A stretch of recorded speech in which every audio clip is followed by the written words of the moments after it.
इस वीडियो के अंतर्गत जो भी आपको प्रश्न बताए गए हैं वहाँ 100% आपकी वार्षिक परीक्षा में आएंगे, तो विश्वास रखिए और प्रश्न के आंसर को देखिए। सबसे पहला प्रश्न है आपका, खरीफ की फसल और रबी की फसल में अंतर।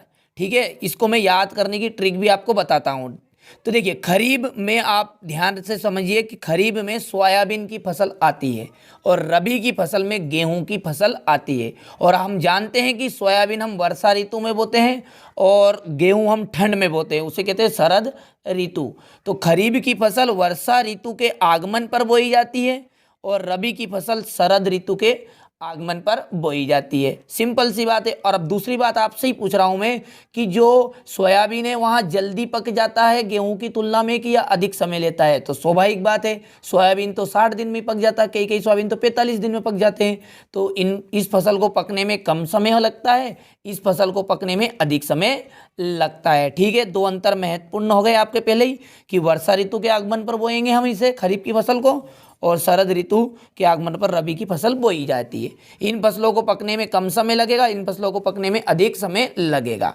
चलिए, इन फसलों का उत्पादन प्रति हेक्टेयर उत्पादन कैसा होता है? कम होता है। सोयाबीन का जो उत्पादन है एक एकड़ के हिसाब से या हेक्टेयर के हिसाब से कम होगा और ये फसलों का उत्पादन प्रति हेक्टेयर अधिक होता है। ये फसलें सितंबर से अक्टूबर में काटी जाएगी और ये फसलें हम कब काटते हैं? गर्मी में, यानी गेहूं की फसल को मार्च और अप्रैल में काटी जाती है। देखिए, वैसे आपका इसमें 2 नंबर का महत्वपूर्ण प्रश्न है, पर मैंने जब भी 4 अंतर आपको उपलब्ध कराए हैं, जो जमे उसका स्क्रीनशॉट अच्छे से ले लीजिएगा। अगला प्रश्न है आपका, गहन जीविका कृषि की 2 विशेषताएं। देखिए, गहन का मतलब होता है सघन, यानी कि जांदा। ऐसी कृषि रहेगी जहां पर जैसे हम जो गाँव में खेती करते हैं वहां आपकी क्या कहलाएगी? गहन जीविका कृषि। इसकी विशेषता क्या है?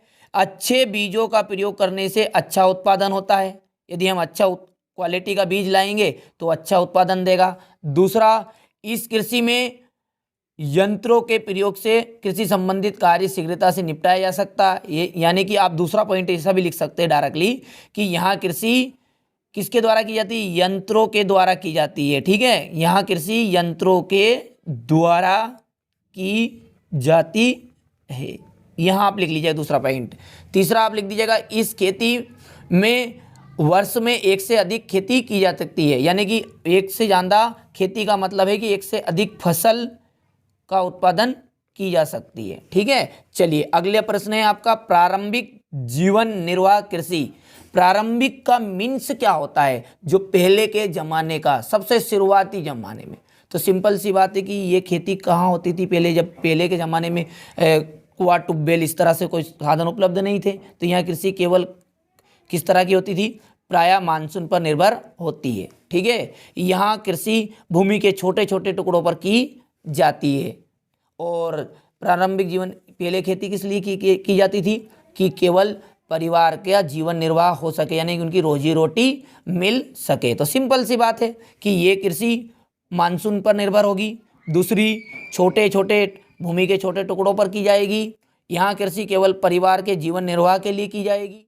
अब अगला है आपका, वाणिज्यिक कृषि की कोई 2 विशेषताएं लिखिए। तो देखिए, वाणिज्यिक कृषि का मतलब होता है व्यापार के लिए जो खेतीबाड़ी की जाएगी। यानी कि आपने देखा होगा टीवी में मशीनों के द्वारा, बड़े बड़े यंत्रों के द्वारा फसलें काटते हैं। ठीक है, 100 एकड़ तो 200 एकड़ में एक एक तरह की फसल बोई जाती है और उन्हें हार्वेस्टर या इनके द्वारा की जाएगी। तो देखिए, यहाँ कृषि कहाँ की जाएगी?